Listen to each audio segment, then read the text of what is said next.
안녕하세요. 도정입니다. 오늘은 지난 시간에 이어 13번째 불교 공부가 되겠습니다. 오늘도 역시 대보적경에 나타난 부처님의 개송 들려드리고 함께 공부해 보도록 하겠습니다.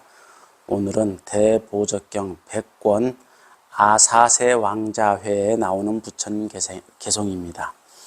아사세 왕자회는 아사세 왕자에게 부처님께서 권면하시는 법문을 들려주는 부처님의 말씀을 중심으로 한 회가 되겠습니다.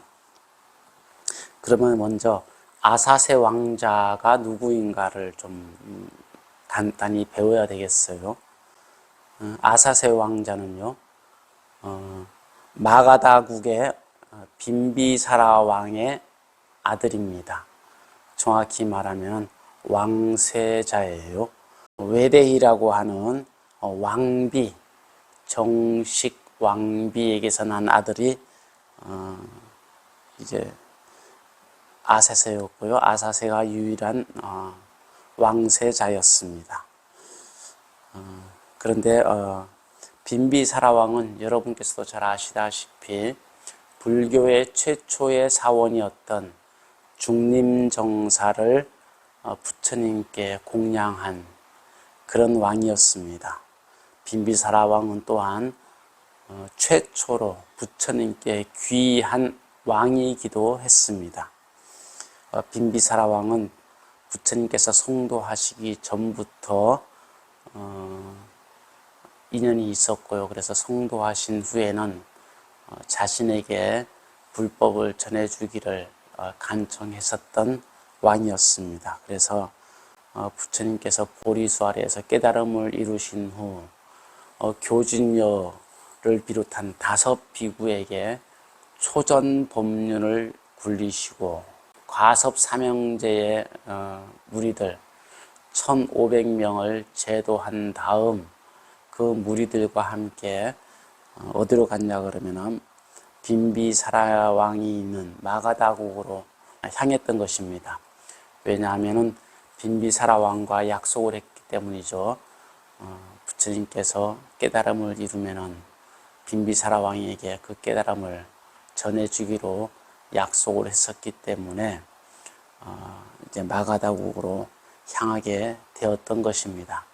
그래서 마가다국으로 가자 이제 빈비사라 왕이 신하들과 함께 다 같이 부처님을 영접하고 법문을 듣고 또 대중 1500명이 함께 거주할 수 있는 중림정사를 보시하게 되었던 것입니다. 그래서 불교 최초의 수행도량이 탄생하게 되었죠.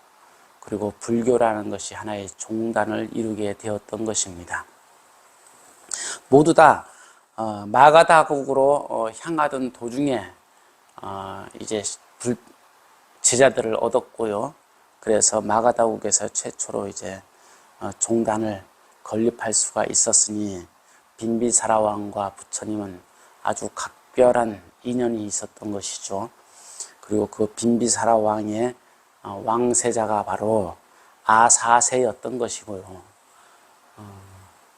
그래서 그 아사세 왕자를 위해서 법회를 했던 것이 바로 아사세 왕자회입니다. 그런데 이 법회는 아사세 왕자가 이제 왕이 되었을 때 이제 열렸던 법회였죠. 그러니까 빈비사라 왕이 죽고 난 다음에 열린 거예요. 그러니까 빈비사라 왕이 거의 부처님과 37년 가까이 인연을 맺었으니까요. 부처님께서 35살에 성도하셨고 거기다 37년을 더하면은 72세가 되겠죠. 부처님의 72세쯤. 그러니까 부처님께서 80세를 사셨으니까요. 80세를 사시고 열반하셨기 때문에 아사세 왕자에는 빨리 이제 법회를 열었다 하더라도 아마 부처님 속가 나이 한 72세 이후가 되지 않았을까 싶습니다. 빈비사라 왕이 그때 죽었기 때문이죠. 근데 빈비사라 왕이 어떻게 죽었느냐 하면 사실은 아사세 왕자에 의해서 죽임을 당했습니다. 그런데 이러한 이제 아들이 아버지를 죽인 것이죠. 그런데 이러한 아버지를 죽인 사연에는 아주 인과에 대한 깊은 가르침이 숨겨져 있습니다. 빈비사라 왕이 후계자 때문에 고민을 했었어요. 정실 왕후에게서 난 아들이 없었거든요. 그래서 요즘 같으면 점성술사죠. 점성술사에게 어떻게 하면 아들을 낳을 수 있을까? 아들을 언제쯤 낳을 수 있을지 이렇게 물어보게 됩니다. 그래서 점성술사가 뭐라 그러냐 그러면은 저 설산에, 지금 설산 같으면 에베레스트 산 그 정도 될 수도 있겠어요. 설산에 수행자가 하나 있는데, 그러니까 선인이라 그래요. 그때 당시에 산에서 수행하는 이들을 선인이라 그랬어요. 신선 같은 사람들. 그래서 선인이라 그랬는데, 선인이 한 명 있습니다. 이렇게 말을 해요. 근데 그 선인이 수명이 한 3년쯤 남았습니다. 그 선인이, 수행을 많이 한 선인이 3년 뒤에는 죽게 될 것이고, 그 죽은 선인이 왕의 아들로 태어나게 될 것입니다. 이렇게 말을 하게 됩니다. 그러니까 이제 빈비사라 왕이 가만 생각하니까 3년이라는 시간이 너무 긴 거예요. 그때까지 기다리라 그러면은 자신도 늙어가고 자신의 왕비 외대희도 늙어가서 이게 좀 힘들지 않을까 그런 생각을 하는 거죠. 그리고 빨리 아들을 보고 싶다는 욕심이 생겼어요. 그래서 설산에서 수행하고 있는 수행자를 죽이기로 생각을 합니다. 빨리 죽으면은 빨리 자기 아들로 태어나지 않을까 그런 생각을 하게 되었던 거죠. 그래서 빈비사라 왕이 사람을 시켜서 자객을 보내서 그 설산에 수행하고 있는 선인을 죽이게 됩니다. 그래서 자객이 설산으로 가서 자객 앞에서 이제 죽이려고 하니까 이미 수행자라서 그런지 알고 있었어요. 아, 빈비사라 왕이 사람을 보냈구나 하고 알고 있었어요. 그래서 죽기 전에 선인이 이런 말을 합니다. 왕에게 내 말을 전해라. 내 목숨이 아직 다하지 않았건만 왕은 마음에 살의를 품고 입으로 명령하여 사람을 보내 나를 죽이려 하는구나. 만약 내가 다시 태어나 왕의 자식이 된다면 마음에 살의를 품고 입으로 명령하여 사람을 보내 왕을 죽일 것이다. 이렇게 예언을 하면서 자객의 손에 죽습니다. 그러니까 빈비사라 왕이 마음에 살의를 품고 입으로 내뱉어서 명령을 했다는 소리죠. 입으로 내뱉어서 죽이라는 명령을 해서 사람을 보내 나를 죽이듯이 나 또한 빈비사라 왕의 아들로 태어난다면 나 또한 마음의 살의를 품고 입으로 명령을 죽이라는 명령 또는 죽으라는 명령을 해서 사람을 보내고 그래서 왕을 죽이게 될 것이다. 이렇게 말을 하고 있는 거예요. 어찌되었든 선인은 그렇게 빈비사라 왕의 자객에 의해 죽임을 당하게 됩니다. 어찌된 일인지 진짜로 왕비가 임신을 하게 되죠. 그런데 덜컥 겁이 났어요. 선인을 죽인 다음에 임신을 했으니까 한편으로는 덜컥 겁이 나는 거예요. 선인이 죽기 전에 한 말이 기억이 나기 때문에 그렇죠. 이 아들이 태어나면 자기를 다시 죽일 수도 있겠구나 하는 그런 걱정이 생기는 겁니다. 왕비가 아이를 낳자 그 아이를 죽일 생각을 하게 됩니다. 빈비사라 왕이요. 그래서 그 아이를 죽이려고 이제 창문 밖으로 던지게 됩니다. 그런데 어찌된 영문인지 이 아이가 손가락만 다치고 멀쩡한 거예요. 그러니까 빈비사라 왕이 이 아이는 죽을 운명이 아니구나 그런 생각을 하고 다시 사랑으로 키우게 되는 것입니다. 그런 다음에 이름을 아사세라고 짓고요. 그리고 정성 들여서 사랑으로 키웠습니다. 그러니까 아사세가 이제 다 커서 왕세자가 되어서 빈비사라 왕 대신에 나름대로의 통치를 좀 하게 되었어요.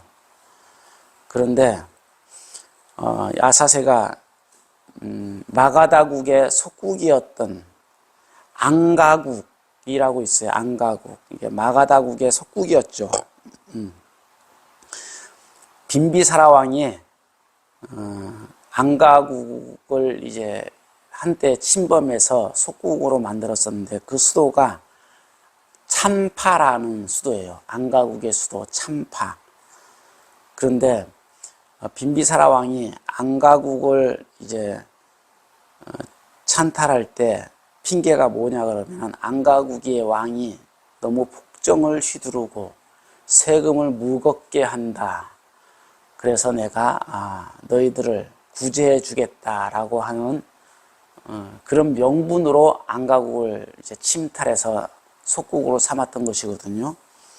그런데 이 아사세가 안가국의 수도 참파라는 곳에 세금을 무겁게 다시 매기게 된 거예요. 그러니까 빈비사라 왕이 처음에 안가국을 침범해서 침탈해서 속국으로 삼았을 때 명분이 사라지게 되는 것이죠. 그리고 욕을 먹게 되는 거예요. 결국은 세금을 많이 다시 거두려고 우리나라를 침범했구나 하는 그런 오해를 사게 되는 것이죠. 그래서 빈비사라 왕이 아사세가 세금을 높게 매겼다는 그 소식을 듣고 이제 아사세 왕자를 나무라게 됩니다. 되게 크게 꾸지람을 하게 돼요.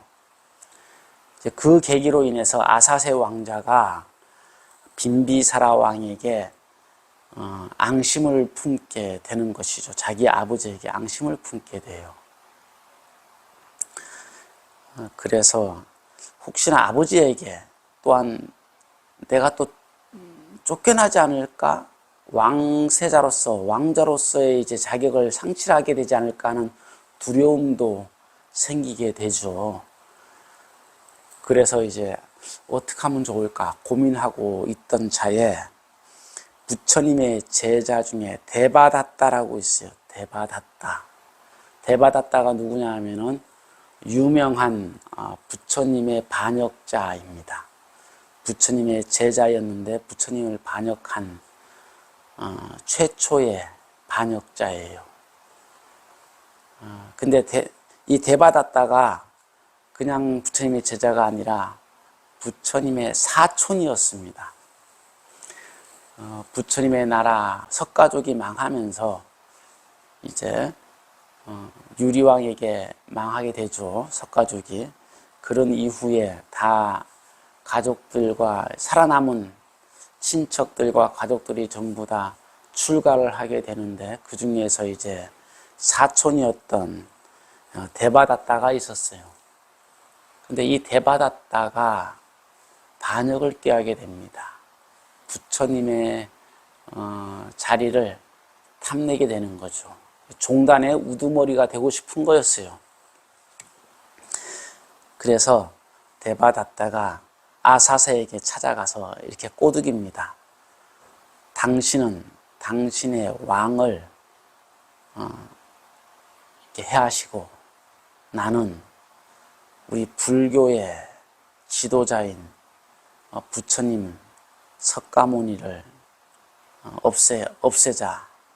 그래서 둘이 힘을 합하면은 민심도 우리 것이 될 수 있고 왕권도 우리의 것이 될 수 있고 종단도 우리의 것이 될 수 있다. 이렇게 꼬시게 됩니다. 그리고 당신을 내가 밀어주겠다. 이렇게 꼬시게 되니까 데바다tta가 이렇게 살금살금 아사세 왕자의 욕심을 부추기는 거죠. 그러니까 아사세 왕자가 덜컥 이제 아버지를 반역하는 일에 이제 나서게 됩니다. 그래서 반역을 도모해서 아버지를 가둬버리게 돼요. 쿠데타를 일으키는 거죠. 그래서 아버지를 후궁 성에다가 가둬버립니다. 그런 다음에 왕권을 장악하게 되죠. 그런데 어머니가 몰래 음식을 갖다 주니까 아버지가 안 죽는 거예요. 한참이 지나서 물어보니까 아직 살아있느냐, 왕이 살아있느냐. 그러니까 왕비가 음식을 갖다 줘서, 몰래 음식을 갖다 줘서 아직 왕이 살아있나이다. 이렇게 하니까 왕비도 이제 왕을 접견하지 못하도록 명령을 합니다. 그래서 혼자서 밥도 안 주고 굶어 죽게 만들어요. 그런데 이제 그때에 극악무도한 아사세의 이제 폭정을 그리고 반역을 듣게 된 코살라국이 있었어요. 이웃에 작은 이제 나라들이 있었는데요. 마가다국, 빈비사라 왕이 다스리던 마가다국 근처에 작은 여러 부족들, 석가족과 같은 여러 부족들의 왕들이 있었어요. 그 중에 이제 조금 큰 왕국이었던 코살라국의 파사다니 왕이라고 있었어요. 그런데 코살라국에서는 빈비사라 왕에게 시집 보낸 공주가 있었죠. 근데 그 공주도 이제 죽게 돼요. 후궁이었는데요. 빈비사라 왕의 후궁이었는데 그 공주가 죽게 되자 코살라국의 파사다니 왕이 이제 복수를 하기 위해서 아사세 왕자를 치게 됩니다. 마가다국을 공격하게 되는 거예요. 그래서 아사세 왕자가 전쟁에서 패하게 됩니다. 그런데 코살라국의 파세다니 왕이 그래도 아사세 왕자를 죽이지 못하고 다시 풀어주게 되고 이제 자신의 딸을 다시 아사세에게 시집 보내요. 그러면서 마가다국도 돌려주면서 이제 똑바로 살아라 이렇게 경고를 하게 되는 거죠. 그래서 이제 아사세 왕자가 전쟁에서 패하고 이제 힘이 없는 왕자가 왕이 되는 겁니다. 그래도 나라를 뺏기지는 않았죠. 그래서 이제 집에 들어와 있는데 마침 아사세 왕자가 아니죠. 이제는 아사세 왕의 아들이 다시 아픈 겁니다. 종기가 났어요. 종기가 나서 울고 불고 하는 거죠. 그러니까 아사세 왕이 그 자기 아들의 종기가 난 피고름을 입으로 빨아서 이제 뱉어내요. 그러면서 치유를 합니다. 그런데 옆에서 그 모습을 보고 있던 왕비 외대희가 우는 겁니다. 그러니까 아사세 왕이 어머니 왜 우십니까? 그러니까 왕의 부왕이었던 빈비사라 왕께서도 당신을 위해서 그렇게 고름을 빨았습니다. 그렇게 말을 하는 거예요. 네가 어렸을 때 너도 똑같이 너의 아들에게 있었던 그런 종기가 있었다. 그때 빈비사라 왕이 너와 똑같이 너를 너무나 사랑해서 그 고름을 빨아서 먹었다. 혹시나 그 고름을 빨아서 뱉으면은 아이가 보고 놀라서 더 울까봐 그것을 입으로 삼키면서 고름을 빨아서 너를 치유해줬다. 그만큼 너를 사랑했단다. 이렇게 말을 하는 거예요. 그러니까 이제 그때서야 아사세 왕이 너무나 후회되는 거예요. 아버지에게 했던 그 짓이, 반역이 너무나 후회되는 거예요. 그래서 급히 사람을 보내 아버지가 아직까지 살아있는지 확인하라, 그렇게 말을 하죠. 그렇지만 이미 빈비사라 왕은 성 안에서 굶어서 죽은 상태였던 거예요. 그래서 이제 그때 아사세 왕이 참회를 하게 됩니다. 그래서 부처님께 나아가서 참회를 하고 부처님께 귀의하고 부처님의 제자가 되고 참된 불자로서의 삶을 살겠다고 이게 소원을 하게 되는 겁니다. 부처님의 반역자였던 데바다tta는 물론 이제 자기 뜻대로 이루어지지 않자 화가 치밀어서 죽었다 그래요. 지옥불이 올라와서 태워 죽였다고 말을 하지만은 경전에는 실제로 아마 화병이 나서 죽은 것 같아요. 자기 뜻대로 일이 잘 안 되고 또 반역을 일으켰던, 종단 내에 반역을 일으켰던 일이 다 무산되자 이제 화를 못 이겨서 아마 화병으로 죽은 것 같습니다. 데바다tta는.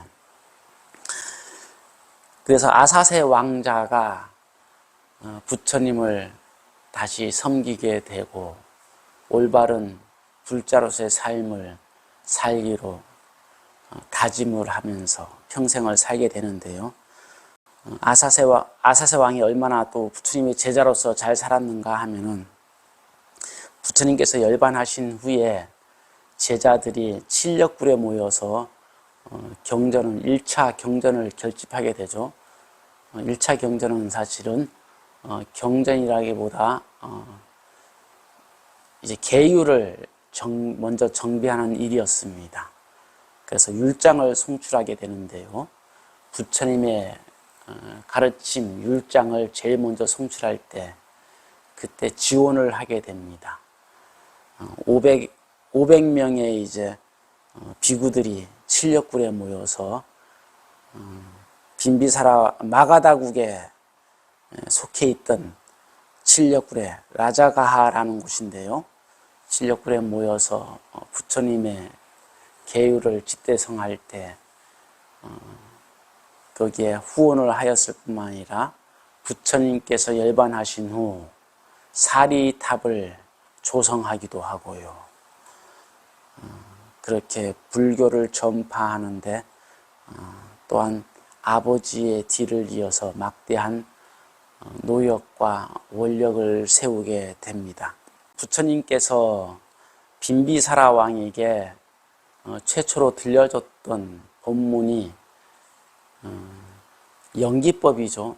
이것이 있으므로 저것이 있고 저것이 사라짐으로 이것이 사라진다 하는 연기법이에요. 인과법이라고도 하기도 합니다만은 연기라는 것은 인연연자 일어날 기자예요. 그러니까 인연에 의해서 일어난다 그런 말이에요. 그러니까 연기법이란 인연법이다.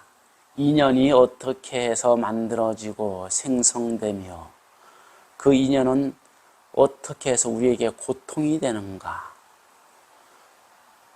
그렇다면 인간의 인연에 의해서 만들어진 고통은 어떻게 다시 사라지는가. 그것이 연기법이에요. 이제 12연기라고 말을 하기도 하고요. 그것이 사성제 법문이 됩니다. 왜 그런가 하면은 고라는 것이 무엇이고 고의 쌓임, 고가 모이는 것이 무엇이고 고가 사라지는 것, 다시 말하면은 열반에 이르는 것은 어떠한 것이고 열반에 이르는 과정, 즉 도라는 것이 무엇인지, 그것이 바로 연기법이고 12연기고 그리고 사성제의 가르침입니다. 모두 같이 관통되어 있는 부처님의 초기 가르침이 그 안에 있습니다. 그런데 이러한 가르침을 받은 빈비사라 왕이 말씀은 들었는데 왜 본인은 그렇게 악업을 미리 끊지 못했을까요? 참으로 알 수 없는 일이죠. 사람의 욕심이라는 것은 부처님의 가르침이 있어도 직접적인 가르침 앞에서도 그것이 쉽게 사라지지 않는다 하는 것을 알 수가 있어요. 그리고 한편으로 이러한 인과의 법칙, 욕심에 의한 살인을 지시한 그 업원에 의한 그 결과를 자신이 고스란히 받게 된다는 거예요. 근데 놀랍게도 아사세 왕도 자신의 아버지 빈비사라 왕의 죽음처럼 자기 아들의 반역에 의해서 죽임을 당하게 된다는 거예요. 역사가 그렇습니다. 아사세 왕의 아들은 우다야 바타카라고 하는데요. 아사세 왕도 역시 말년에는 우다야 바타카의 반역에 의해서 죽임을 당하게 됩니다. 참으로 놀라운 일입니다. 역사가. 인과라는 것이 참 이렇게 무섭다, 그런 생각을 하게 됩니다. 우리의 인과는 우리 스스로 빨리 끊어야 된다, 그런 생각도 하게 되죠. 이제 아사세 왕자회에 나온 부처님의 개송, 짧은 개송 4개를 읽어드리고 오늘의 제12강 불교 공부를 마칠까 합니다. 그러면 첫 번째 부처님 개송을 읽어드리도록 하겠습니다. 세존께서 대답하셨다. 보시로 말미암아 모든 모습을 얻되 자비를 행하면 잘생긴 모습 얻으며 평등한 마음으로 중생을 대하면 보는 이들이 좋아하며 싫어함이 없느니라. 이것이 첫 번째 부처님 개송입니다. 보시로 말미암아 모든 사람들이 각자의 모습을 얻는다, 그런 말씀을 먼저 하고 계세요. 나는 어떤 모습을 얻고 싶은가 한번 생각해 보시기 바랍니다. 외모를 말하는 것은 아니라고 보여요. 저는 모습, 덕스러운 모습도 모습이고요, 내면의 아름다운 모습, 사랑스러운 모습, 그런 것들이 또한 하나의 모습이 아닐까, 그런 생각을 해봅니다. 이제 두 번째 개송입니다. 모든 법을 보시하는 가운데 장애가 있지 않으면 이로 인하여 언제나 모든 열애를 만나게 되느니라. 법을 보시할 때 장애가 있지 않으면 이로 인하여 언제나 모든 열애를 만나게 된다. 법을 들었을 때 또한 저것은 나에게 해당되는 말인가 아닌가 이렇게 판단할 필요가 없다. 장애를 일으키지 말아라. 그러면은 사는 동안 늘상 열애를 만나게 된다. 과연 우리의 열애는 누구일까요? 내가 만나게 되는 열애, 내가 만나게 되는 부처님은 어떤 분일까요? 궁금하시다면 법의 장애를 일으키지 않으면 된다, 그런 말씀을 드리고요.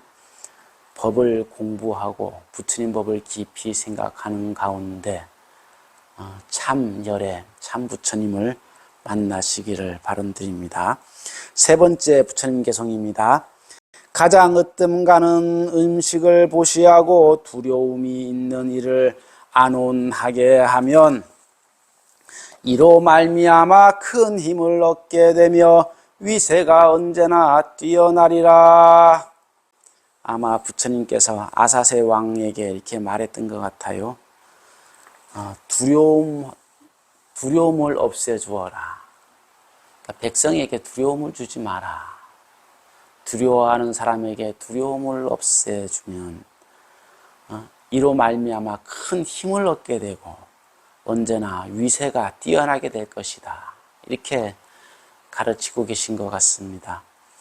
왕으로서의 위험만 찾지 말고 함께 사랑으로 백성들을 잘 이끌면은 언제나 왕으로서의 위세가 저절로 뛰어나게 된다. 이렇게 가르치고 계신 것 같습니다. 이제 아사세 왕자에 나온 네 번째 개송을 제가 읽어드리도록 하겠습니다. 세존께서 대답하셨다. 등불을 보시하면 천안을 얻고 음악을 공양하면 천일을 얻고 두 가지의 치우침을 멀리 여이면 그 때문에 타심지를 얻게 되느니라. 등불을 보시하면 천안을 얻는다. 천안이라는 것은 하늘 눈이에요. 하늘에서 내려다보듯이 전부 다 훤히 알 수 있는 그러한 능력이죠. 그리고 음악을 공양하면 천의를 얻는다. 천이라는 것은 하늘의 음성을 들을 수 있는 능력 같은 것, 그런 것이고요. 두 가지 치우침을 멀리 여이면 그 때문에 타심지를 얻는다. 여기서 두 가지 치우침이라는 것은 자타를 말합니다. 앞에 한번 배웠듯이 나와 내 것, 이러한 것이 바로 자이죠. 그리고 타는 너는 나와 다르다. 이러한 배타적인 것, 이러한 마음을 여의게 되면은 타심지를 얻는다. 다른 사람의 마음을 꿰뚫어 볼 수 있는 능력, 타심지를 얻게 된다. 이렇게 말씀하고 계십니다.